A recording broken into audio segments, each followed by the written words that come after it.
All right, can anybody hear me now?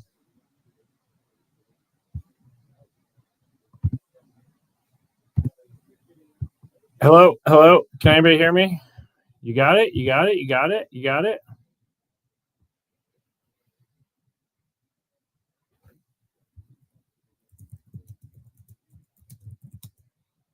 Oh, it works.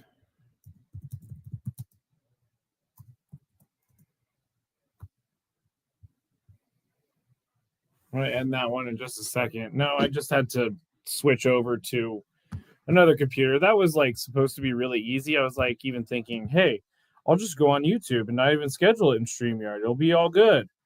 And then boom, all of that happened.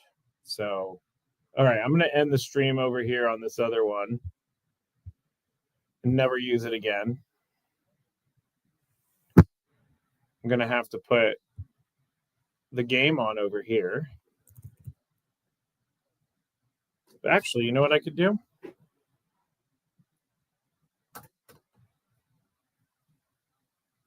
High level player. 6-time All-Star now hit I don't really want to get in trouble for playing this, so I'll just play it for a second. That is full 3-2 on Jose Ramirez. But anyway, how's everybody doing? Last year, most offensive categories in the American and National Leagues across the entire Major League. Pricks that like button. The like button. Yeah, that was, I didn't know you couldn't say that. I honestly did not know you could not say to, you cannot, you know what I'm trying to say. I'm trying to do too many things at once. Oh, great. Jose Ramirez, first hit of 2025, I just heard. So, you know, things are going well for the Padres already.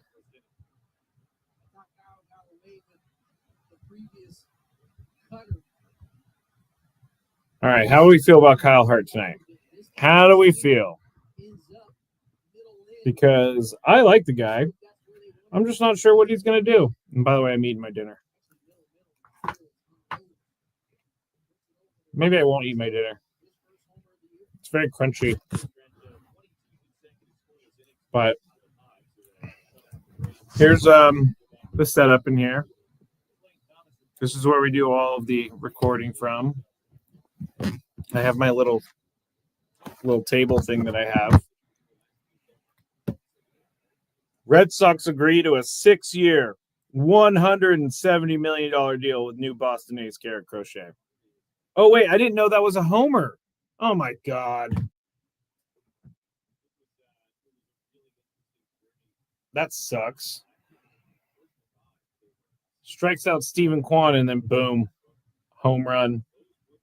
But anyway, Garrett Crochet agrees to a 6-year, $170 million deal. One of the things that you guys all know that I hate is when people complain into getting money. And Garrett Crochet has barely done anything in the league. Yeah, he's been good, but I don't understand why these teams keep giving him big money. Just makes no sense to me, and I hate it. And Nate, you're right. This is for pre-recording, so this is where all of us go after the show so that we can finish up our stuff. Back here, we're banished to the back of the room. And the main studio is down that way. If I turn you around, the main studio is down all the way basically where that like third or second exit sign is. I don't know if you can see that. There's an audio bed playing underneath me. What the heck is going on now?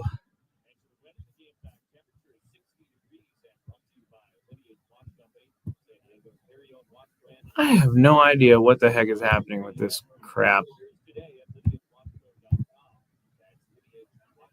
Is it better now? What the heck is happening? I'm very frustrated right now, everybody. Very frustrated right now. I think I have everything. A Sammy interview.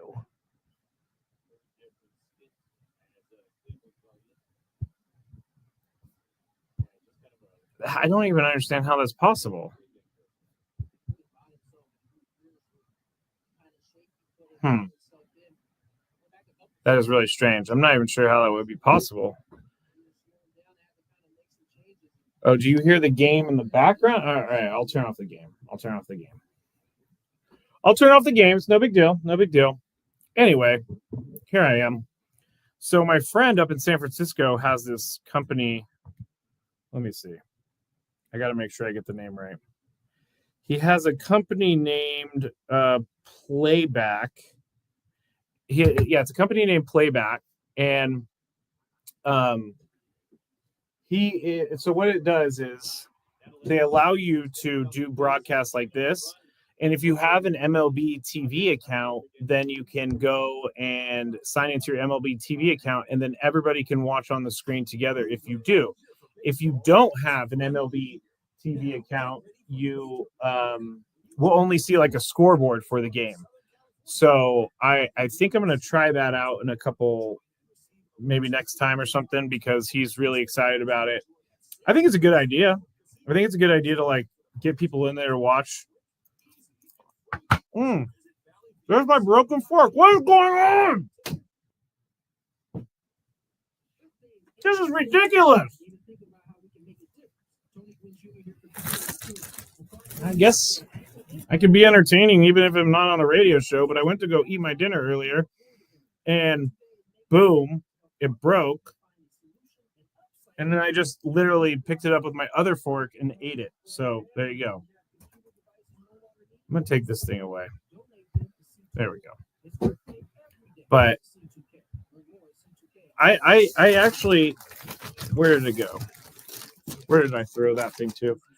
Before I had to go get it. Okay, so here is a little tip from Odyssey. If you ever come here, bring your own silverware, because the forks, we used to have a bunch of like plastic forks, or those like, what are they called? Recyclable forks or whatever.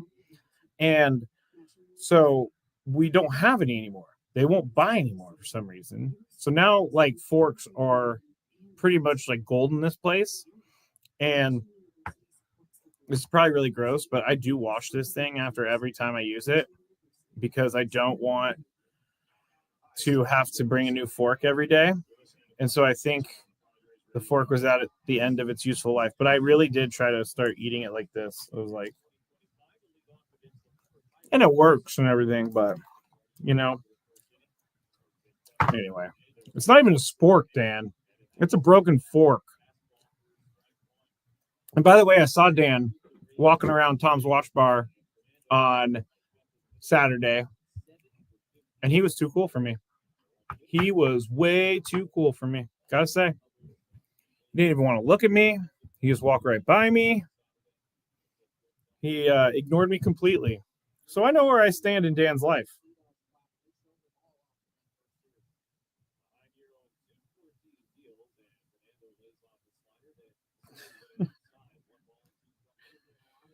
Someone just texted me, gotta save that fork thing. Thanks. Yeah, Dan's getting called out because he was too cool for me. No, Dan was busy. He was working, but he did walk by and say hello. I wish I had more time for Dan, or I wish Dan had more time for me. Which one is it?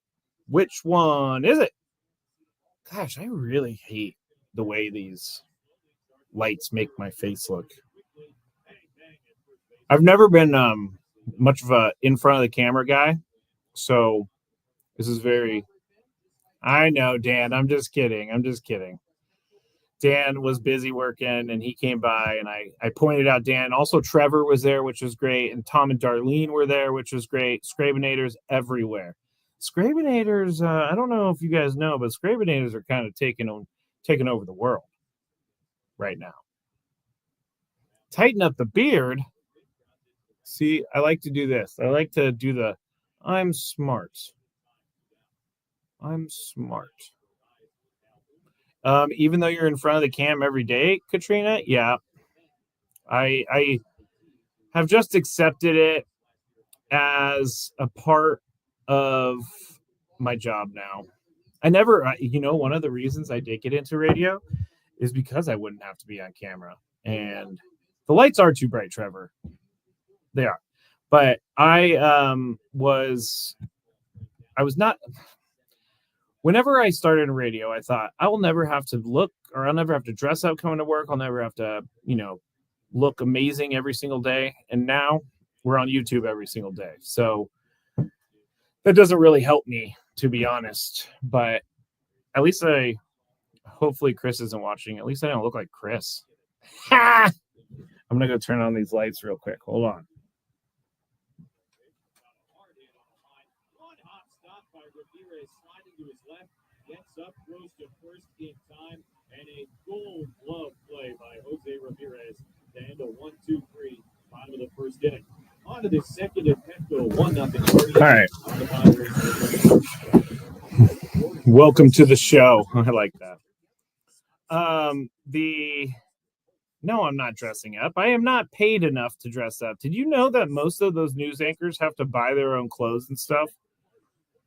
Like, they aren't people that just get them for free. And I thought they always got that stuff for free. I always thought that they would just have a wardrobe full and they just get the company to pay for it. But now that I know people in news, they tell me, nope, that is not the case. It is definitely us paying for all of our clothing and makeup and all that stuff.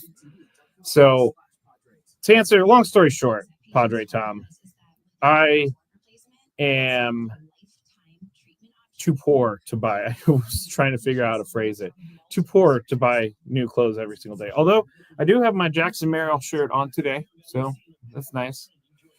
Sometimes they get a wardrobe sponsor, but you got to be big time in a big market. Yeah, that's definitely true. I've learned so much about media that I never knew once I got into this business because I met people on TV and I, of course, asked them all the questions and they told me, yeah, TVs maybe even worse than radio when you get into starting TV because TV anchors or reporters, they move all over the place all the time. And honestly, when I got into radio, I thought that I was going to have to move around a bunch. And that just hasn't been the case in my case. And I think also that more locations are looking for local people, which is unfortunate because obviously they're going to miss out on someone like me. I'm not like that. But I did interview with a Odyssey station in Cleveland, and I got through a couple interviews. And so they were the home of the Browns, and they were not Guardians. They were not the home of the Guardians, but I was asking him about different things, and he was telling me that people don't really care about the Guardians in Cleveland. All they really care about are the Browns and the Cavs. And I'm thinking, why do people care about the Browns? Like, the Browns are always terrible. But I interviewed for that job in Cleveland. I did not get the job in Cleveland, which, as you all know, is a good thing. I also interviewed, like, way early in my radio career. I interviewed for a morning show co-host in Sioux Falls, South Dakota, I think it is, or North Dakota, one of the Dakotas. And so I did that interview. I was very excited. This was like 3 years into me getting my radio job. So I thought, I need to move up. So I'm going to move, and I'm going to go and do radio in Sioux Falls. Thankfully, I did not get that job either.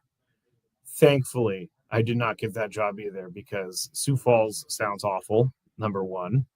And I'm not saying it's an awful place to live or anything like that, because I've been to the Midwest. The Midwest has some great stuff. But moving to Sioux Falls and doing radio there would have been really tough. I would say it would be really tough. I don't know what there is to do in Sioux Falls except for stay inside during the winter. I also interviewed twice for a radio station the same radio station in Portland. And Portland, Oregon, not Maine, not like Kyle Hart, but Portland, Oregon. And I was going to be on this, like, it wasn't necessarily a sports show, but it was like a guy show. And that's what it was. And I did the interviews and everything. I met the hosts. This was like maybe right around the pandemic, like right after things started to open up a little bit. But I interviewed with these guys, and I think I made a mistake in my interview, honestly, because I they were asking me about my current situation, my current show, and that would be Gwen and Chris, as everybody knows. But they asked me what my goals were. And this was an interesting question because at the time, my goals, still are. My goals is to have my own show and to host and all this other stuff. Like producing is great. I love producing, but it's not my end goal because I don't want to be a producer my entire life. Again, there's nothing wrong with being a producer, but I am not a social media guy. I'm not a blurb writing guy, but anyway, I've been doing that forever. So I told these guys my dream was to become a host, and they asked me, well, how close do you think you are to getting to that goal? And I said, I don't know, maybe a few more years. And so I ended up not getting that job, and the reason that they told me I didn't get the job was I was too ambitious, which I understand actually in a radio perspective, because you don't want to hire a producer to come in. You don't want to hire a producer to come in and like think that they're the host and that they're going to take over the show and then that they're going to be trying to be the center of attention all the time. That's definitely not my intentions at all. But I could also see why they're like, let's steer clear of this guy, because if he really wants to be a host, and why do we want him to leave in 2 years? That's what the producer position is kind of interesting, because you kind of get not pigeonholed. I wouldn't say I'm pigeonholed because I grew and grew, and Adam has given me the Scraby show, and I have a huge role on Gwen and Chris. So it's I've been able to grow with this, but at the same time, I thought, man, that's not the answer I wanted. And so next time, should I have a different answer to that question? Should I say that I'm not ambitious? Should I say that I don't want more? The answer is no, because if I tell them that, then I'm going to be stuck in that forever. Nate, I like this real Scraby more than arguing with Chris Scraby, 100%. Sometimes, Nate, I don't want to argue either. I really don't want to argue either, but it happens. It happens. Chris sometimes can get a little annoying. I'm not going to lie. Sorry, Chris, if you're watching this, but you're not. We all know that. Wow, we are moving through this game. It is going into the bottom of the second. Guardians up 1-0. Joseph's right. 1-2-3 second inning for Hart. Way to come back from that homer. That is true. Now, I want to do more things like this. And so I told you when we started, there's this thing called playback. And so you can, how many people in here? I see there's 13 people, which is great. Thank you for joining me. How many people in here have an MLB TV account that they pay for? Because that's how you're going to get in with the playback. Like, you could still watch the show and everything, but if you are an MLB TV subscriber, then you can log in with that and you'll be able to see the actual game as we're kind of broadcasting.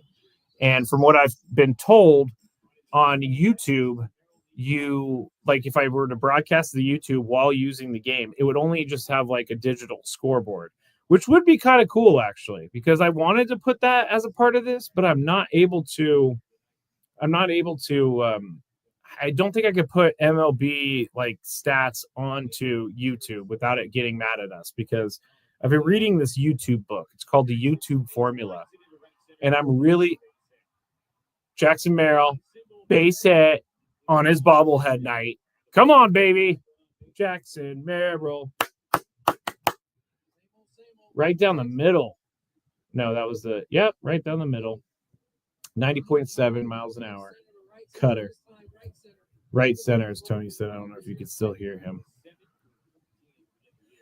Katrina said there are folks on Discord who are live streaming the game on their channels. That's the only way I can find it. Yeah, I'm a little... If I wasn't officially as close to the Padres and as close to the radio station as I am, then I would definitely be doing illegal things and streaming the game and doing something like that, but I'd rather not. For right now, at least. Jackson Merrill is amazing, though. I have to say. I mean, who else? Who else? What? I don't understand how Jackson Merrill is just putting in. He's going to let me start it this way. I'm not on the air, so I'm allowed to stumble over my words. Everybody, I'm allowed. But Jackson Merrill is going to go down. I mean, I think as one of the best rookies in Padres history. Also, I think that he's just going to continue to keep getting better. Like when I saw him at spring training, he um, he just carried himself a little bit different. Like I remember when seeing him last year, and he was walking around. He's kind of like being a sponge, absorbing things. And as he got through the year, he was more confident, obviously, because his play was allowing him to be more confident. But this year, when he came into spring training, when I saw him at spring training, you could just see the swag. I'm not a guy who has a lot of swag, but you could see it on him walking around. He just seems like the guy that every team wants because he's a good dude. He works hard and he's good at baseball. Like that could save Jurickson Profar, or not Jurickson Profar. Jurickson Profar is suspended for 80 games.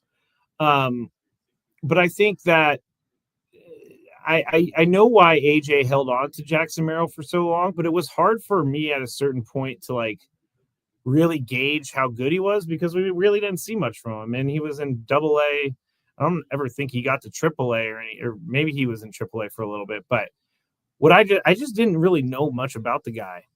And then all of a sudden, boom, he just took off last year. And I don't think that's a mistake. I think it's because he is supremely confident in himself. Katrina says, pirate mode while singing the praises of Merrill. I got kicked out of the Pittsburgh chat from posting a sign that said Merrill deserved Rookie of the Year. Well, that's because all the Pirates fans know that Paul Skeens actually didn't win Rookie of the Year. So that's why. I like the whole Jackson Merrill sign that's off the freeway. No one so far, at least, I haven't checked since this morning, but no one so far actually has taken credit for the sign, which means, to me at least, that they really just want the sign to be up. If they're not going to take credit for it, then that just tells me that they really just love having everybody talk about their sign, even if they're not getting the credit for it. And since we're uncensored right now, it's kind of like, I like creepy stuff. I like creepy stuff. I study, shouldn't say this, but I will, serial killers. I don't study them, but I did take a class in college on in criminology, and I did do a serial killer class, to be honest. I did. But I don't even know where I was going with that. I just started talking about serial killers, and I can't figure out where I went with that. Because those guys didn't want the credit. Like serial killers always want credit, so they're always going to get caught because at a certain point their ego takes over. And so these people that put up the sign, is their ego going to take over at a certain point? Because the sign's still up. I'm surprised that the state is leaving the sign up because it is kind of confusing because it looks like an official sign. It's like a blue sign, and they're leaving it up. But I'm fine with them leaving it up. It's just a little bit surprising to me. Katrina, so many Terrifier cosplays at WonderCon. Terrifier is 100% one of the biggest cult classics right now, and I'm glad to say that I got in on the ground floor. Terrifier 1, it sets the tone. Terrifier 2, he gets a little bit more crazy, and then Terrifier 3 has some great kills in it. Like, I don't know how many people like scary movies and stuff, but Terrifier is about a clown named Arctic Clown. I wear a shirt sometimes, but he has an amazing kill, and I'm just gonna say it. So at one point in the movie, the clown, and he's really funny because he's like a mime clown. So when he kills people, he gets all excited and he just puts his hands out. But he has this one kill where he puts a bunch of rats they put a bunch of rats into a tube and forced it into this person, and then he cut her throat, and all the rats came pouring out, which is hilarious, to me at least. Work crew refuses to take it down, Trevor says. Too dangerous work environment. I agree. Hey, J-Mac lost 54 pounds with SD fat loss. That is awesome. See, it works. People always think I'm just blowing smoke because I'm saying it for a commercial. I'm not. I really, really, really know that it works. Dan hates clowns. So Dan will never watch Terrifier. Is that right, Dan? My sister, growing up, had a massive fear of clowns. Uh-oh. What just happened? Gavin Sheets off the wall. Bases are loaded. Wow. Gavin Sheets has been incredible. They had the bases loaded. Okay, I was just talking about clowns and stuff. So Jackson Merrill leads off the inning with a single. Jake Cronenworth walks. Xander Bogaerts walks. And then Gavin Sheets off the wall for a double to drive in 2 runs. So now the Padres lead 2-1. That's awesome. This is what I love about this team. And it's almost like, last year's team too. When you don't get like the year before, what was it, 2023, you just didn't feel like they were going to come back at any point. See you, Nate. Thanks for stopping by. You really didn't feel like they're going to come back at any point. Like, they could not hit with runners in scoring position in 2023. 2023. But the last 2 years, they have completely turned it around. And they have been a team where, like, even if they go down by 2-3 runs in an inning, they might outscore in the next inning, which is what they've done here. The Guardians scored 1 run in the first. Padres, bottom of the second, have a 2 spot. Sack fly for Jason Hayward. Oh, I'm sorry, everybody. I have the literal direct feed to the booth on it here. That's why it's so quick. Oh, I get it now. That's why I'm so much quicker than everyone else. That's why I had to wait over here to find out what happened. So I guess maybe I need to I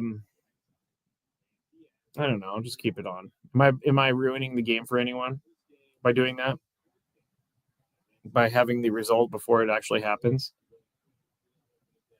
Trevor says J-Hay clutch. J-Hay has struggled, but I will take a sacrifice fly any day. Now we got Diaz up. He's hitting 500 so far this year. Catching position being great. Let's see. Manny Machado's batting 214, which doesn't worry me, obviously. Let's see. Bogaerts is hitting 273. Gavin Sheets is hitting 417. Gavin Sheets might be the guy. He might be that guy that everyone is looking at the end of the year as the savior, because they needed someone like Gavin Sheets. They did not have, or they needed someone like this Gavin Sheets, because Gavin Sheets was there for, all spring training, but he wasn't great the entire spring training. He just caught fire in the middle of spring training and rode that wave all the way into the regular season. But Fernando's average 438, Dan. I think that's pretty good. Although he went over 1 tonight. But Gavin Sheets, I was really, really, really worried that they were going to come into the year with Yuli Gurriel and Jason Hayward as their DHs. I was really worried.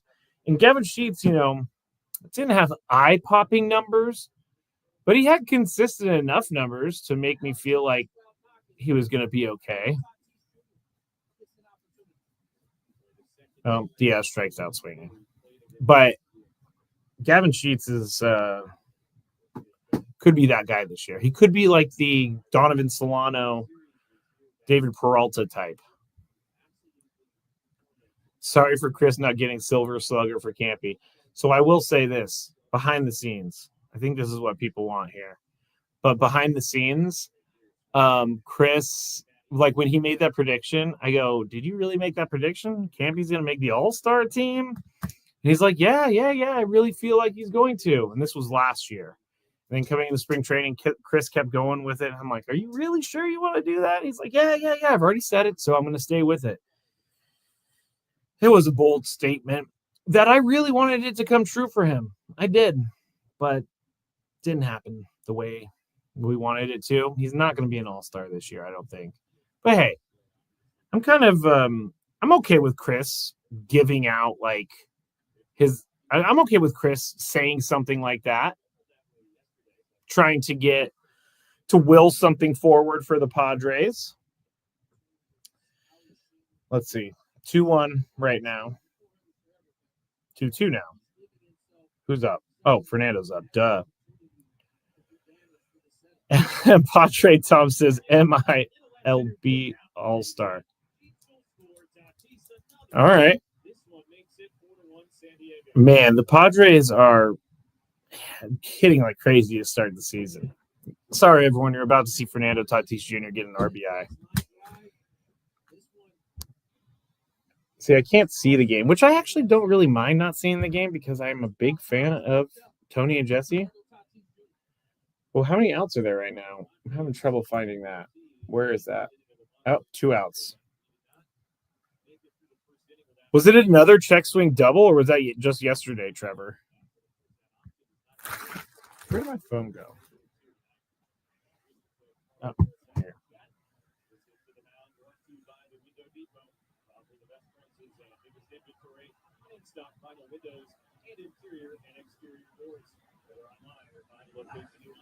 Okay. So this is another thing I wanted to talk about on these streams, since I don't get to talk about like pop culture and stuff.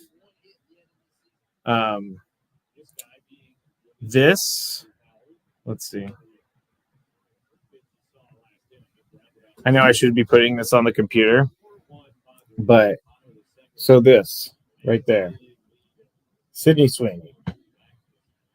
Now, here's what I don't understand, and everybody in the comments doesn't understand either. But it says Sydney Sweeney's dad walked out of room after watching her in X-rated role. So the comments all say the same thing. Why is he walking out after the sex scene in a movie? I mean, even if I'm her dad, aren't you? I don't know how the women feeling here. 4-1 Padres, bottom of the second, heading to the top of the third. Women in here, tell me. Like, wouldn't you tell your dad before the movie, hey, listen to this guy. To live a heart-healthy lifestyle, like eating healthy, being active. Sounds like a cool guy.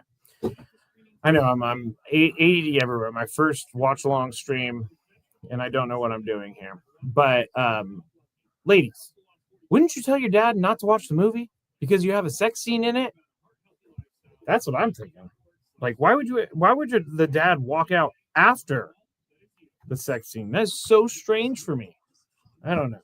But I do like Sydney Sweeney. She seems like a really, really nice human being, if we're being honest here. The other thing, Morgan Wallen. Does anybody else know Morgan Wallen? Country singer. Morgan Wallen. Anyone? Bueller. Well, Morgan Wallen was on Saturday Night Live. He's kind of he gets in trouble a lot for drinking. And I think he threw a chair over a balcony in Nashville recently. Not recently, maybe last year. But anyway, he was on Saturday Night Live. And he left before the entire thing was over. And no one really knew what was happening. And then he posted on a plane like he was leaving. So he just left without telling anyone on Saturday Night Live he was going to leave. My question to everyone, why do we keep giving people like this power? I don't understand it. I will never understand it. Why do they keep inviting this guy anywhere? He is a huge mess. He obviously thinks that he is one of the greatest people on the face of the earth. Like, why do we keep giving these people the treatment like they are? I don't get it. Katrina says it was a sofa and it almost hit someone I knew. He threw a sofa over a balcony? That would actually be kind of hard to do, to be honest. Like a sofa?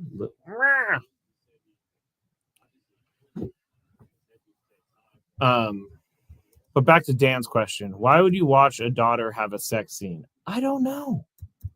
That's a great point. I probably wouldn't be watching my daughter have a sex scene.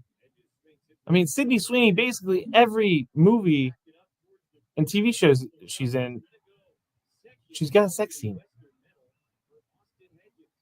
No way. Austin Hedges just hit a home run? What? That is crazy.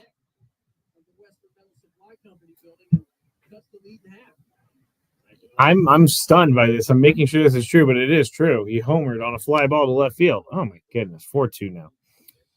J Max said she also said she was not going to stop making them. Well, if you don't want, I mean, I don't have any problems with her making the scenes, not making the scenes, but she's obviously probably going to get more roles if she does the scenes.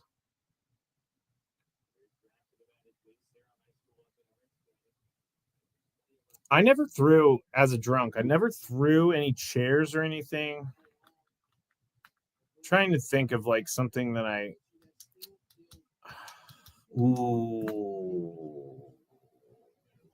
do remember something. I was drunk playing video games with my friends back in the day, and I lost the game. We were playing Madden. It was back when like quarterback vision was a thing, so you had to like move it towards the guy, and it was just really difficult. But I was very competitive, and I threw a controller, and when I threw the controller, I threw it right into the TV, and it was a cheap TV and everything, but I didn't have a TV for a little bit, and that was a bad thing. I did throw something that time. You're welcome, Dan. J-Max says, what games do I play? I play, right now, I'm playing a lot of God of War Ragnarok, trying to figure out my way through that. Also, I'm playing MLB The Show 25, which I'm going to get online soon. Whoever wants to challenge me, we need to find a time to challenge each other. I'm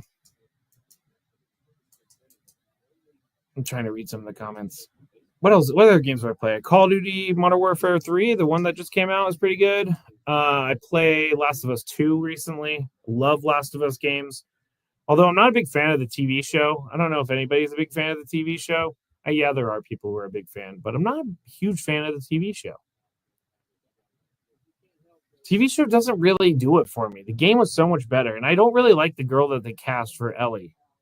She doesn't remind me of an Ellie for some reason. Like the Ellie that was in the game was a badass. I'm not saying that the girl they cast isn't a badass, but just not what I thought they were going to cast. JMax says Elden Ring, Diablo. No, not those yet. But I have heard that they are pretty good games. Pac-Man, definitely played Pac-Man in my life, Dan. I also just downloaded a game on my phone that's like Space Invaders a little bit. Like, where is it? It's called Galaxiga. That's Falcon. That's the people who make the game. Come on, game. Looks like it's got Transformers on it. There we go. I don't even know. Now I have to set up my squad. I don't want to set up my squad right now. NFL Blitz was pretty fun. I always preferred Madden, though. I was always that guy. I can't play NFL Blitz. It's not real football. Space Invaders was my jam, Padre Tom says. My dad's name is also Tom, but he loves Space Invaders as well. Same with my uncle. Like, I kind of wish we were back in the 80s where you can go to a pizza parlor, if you can go to, somewhere where you can play games. that's definitely something that I want to do. I'd rather do that. I'd rather go and play in an arcade. Like growing up, going to the arcade was awesome. We used to go to this arcade in Tahoe all the time, the Harrah's arcade. Baldur's Gate? No, I have not done Baldur's Gate. There are so many games out there that I want to try. It's like how many, TV shows out there that I want to watch. There's one game that I've seen and I haven't heard anyone really talk about it, so I don't know if it's great or not, but it's Silent Hill. It looks like a really fun game. It's like a murder game. So of course I'm into it. Joseph, which Street game was better, NBA Street or NFL Street? NBA Jam was amazing. NBA Jam was 100% amazing. I used to play with Sean Kemp all the time. He used to he's on fire, and then he would break the backboard. That's what I always wanted to do, and I did because it was fun. I would take NBA Jam over NFL Blitz any day. But I would also take Madden over NBA 2K whatever any day. 2 outs. Oh, Jose Ramirez is up, everybody. It's always fun when someone is injured and then they come back and they play great against your team. But Jose Ramirez is just an amazing player all the way around. So, anybody got any questions? Can't believe it, but I'm actually running out of things to say, which is not something that usually happens to me. Joseph, were you ever a Call of Duty, Battlefield, or Halo guy? I played all three, but when I started drinking, I stopped playing video games for a little bit because I didn't have a system, and NBA Jam was the on fire. I didn't have a system for a long time, so I just got a system like a year and a half ago, and I've been playing like crazy. J-Mac asked, do I bowl? I do every once in a while. Not good at it. I'm lucky to get a score of 100 to 120. Like, if I tried and I practiced, I could probably be better. But I'm not very good at it. I know, like, Mookie Betts is very good at bowling. Ooh, Maria bowls. What's your score, Maria? What's your score, J-Mac? What are you averaging? Oh, Jose Ramirez got another double. Wow, Kyle Hart's already thrown 50 pitches through 2 2/3. Ramirez prick. Honestly, I did not know you couldn't say that. Chris has said questionable words before. I didn't know you could say that. You couldn't say that. Best was 172. That's really good. Average is 110. That's more my speed. 172 is really good though. I can't even imagine doing 172. I'm a really good bowler on video games. I still haven't gotten a 300 on my bowling game, which really bothers me, actually. Trying to see what's happening here in this game. 0-2. Lane Thomas up.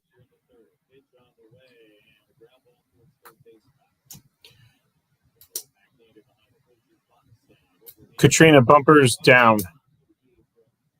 Oh, Wii bowling. I'm good on Wii bowling. You got to go like this. You got to have the control, and you got to like twist it a little bit as you throw. Twist it a little bit as you throw. And it gives it the right spin, and you can get a strike. Trevor says, remember when we were thinking about getting Ramirez? Yes, I do, which didn't really make any sense because then they would have like a 400th shortstop on the team. What is Lucky doing right now? Lucky is probably, if I know Lucky, he's probably just laying down. I want to do something where Lucky can come meet everyone because he's such a loving boy. Would they ever let me bring Lucky into studio? I have before. Chris actually brought his dog too in studio one day, and Chris's dog was barking at everything, and Lucky was just sleeping. Asked for a Skrabinator bowling meetup.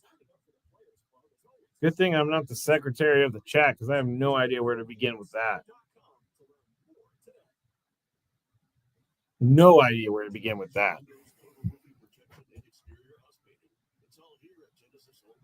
Oh, he got called out on strikes. Lane Thomas did.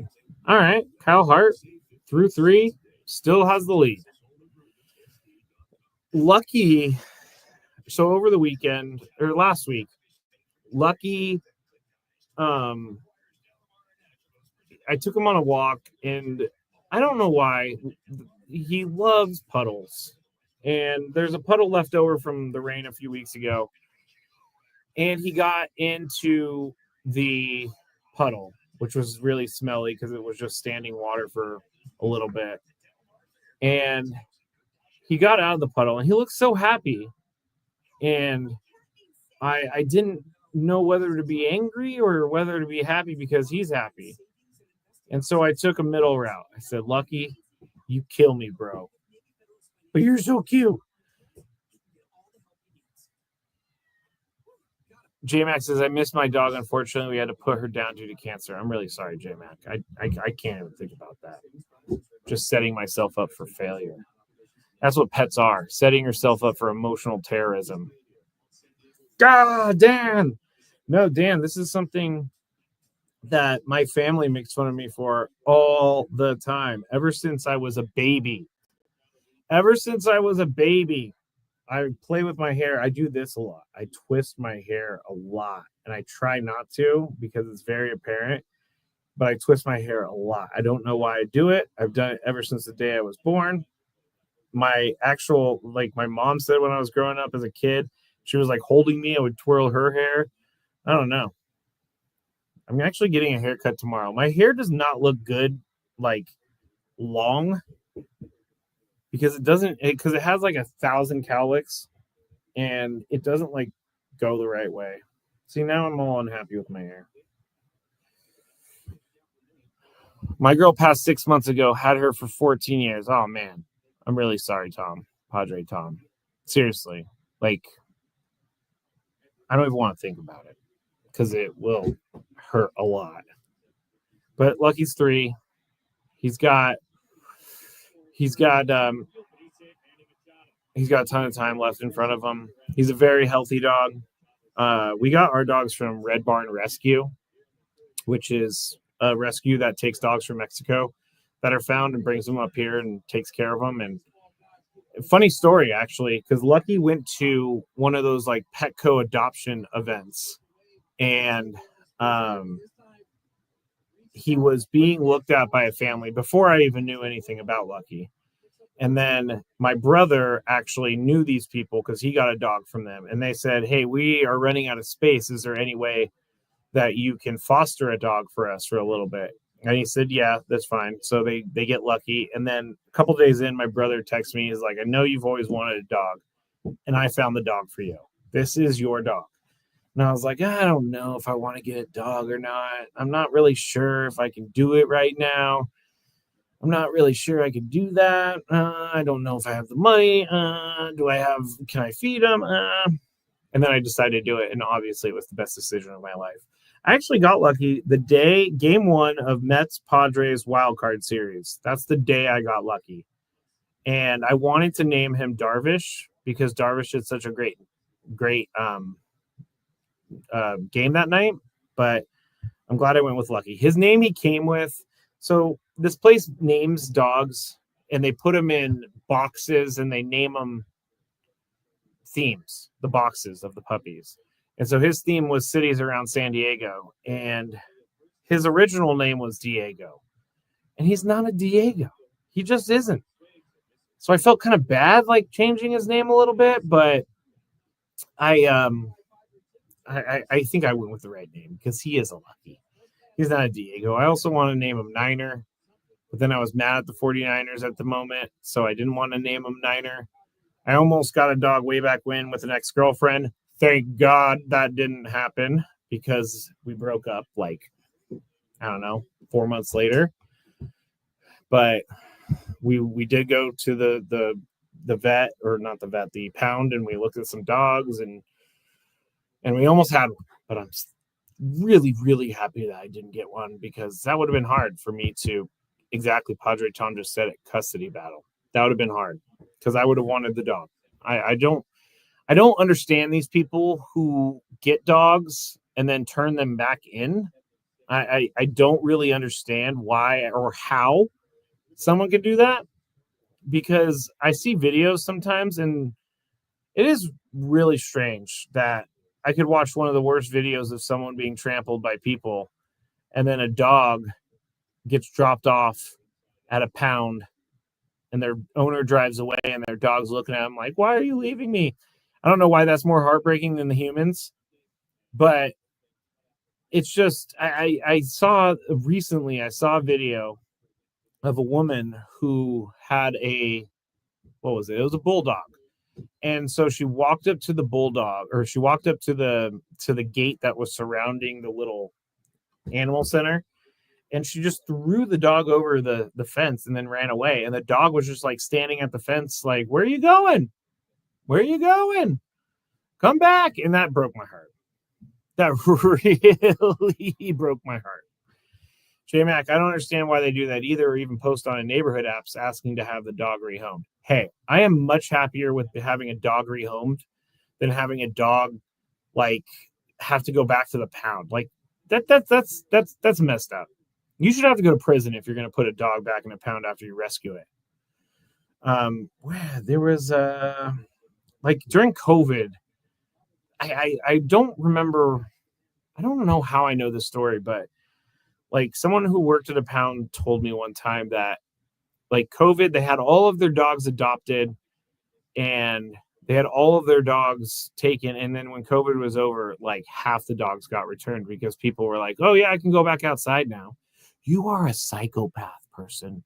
You are a psychopath. If you could just take a dog back, why do you get a dog if you're just going to take it home? I don't get it. It really bothers me. Really bothers me, obviously. But what I can do and what we can all do is be nice to the doggies.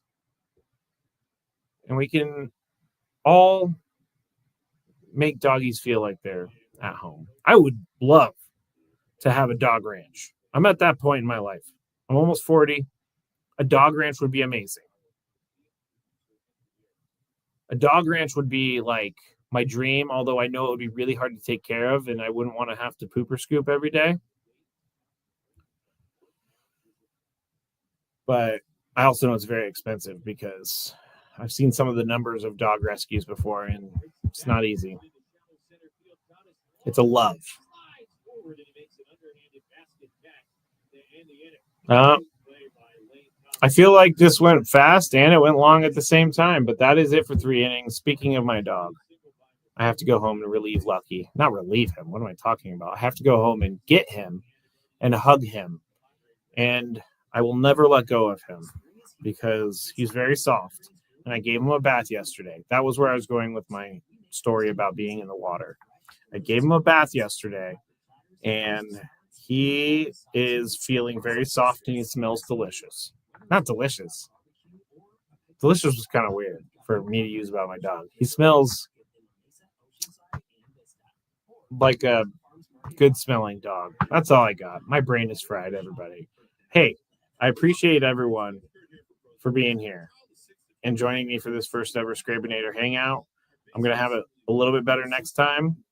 And I think I'm going to do one next time for when they are on the road, because I think that's definitely when most people can do it. Monte Padre, my dog Buddy, is the most important thing in my life, no doubt. Trevor, you should do this from home in the future. Ooh, that's a good idea.